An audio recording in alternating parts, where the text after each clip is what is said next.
One day, while I was in an upstairs closet doing some work, I heard something fall behind me.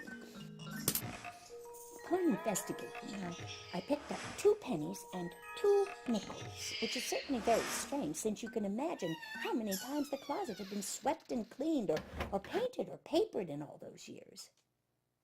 Of course, you know, the house was haunted.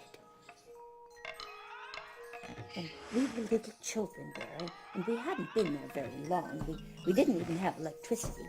Well, I remember being awakened in the night by my parents talking. They were carrying a lamp around in their hand, and they heard this terrible crash. And then it sounded like somebody was being pulled up and down the stairway with chains and all kinds of noises, just terrible noises. Well, of course, they were frightened. They didn't know what it was. They were sensible people, but they wanted to know why this was being done to them.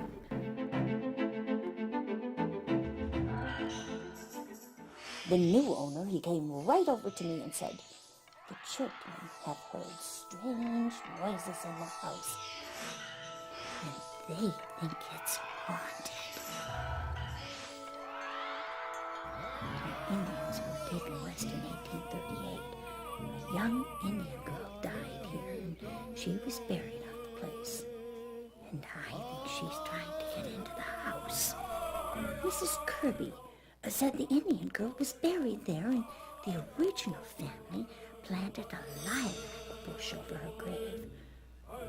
Well, there's so many lilac bushes around this part of the country, I could never find out which one it was. One of my sisters was alone upstairs one night, washing her hair.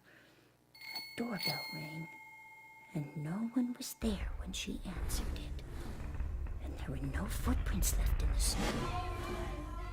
The top half of the door was a glass window, so the second time the doorbell rang, she would see no one was there. But the doorbell turned just the same. It seemed so strange, you know. The most interesting thing about the ghost was that there was always a feeling of a presence. Those two things. Somebody wanted to get into the house, and you were never alone.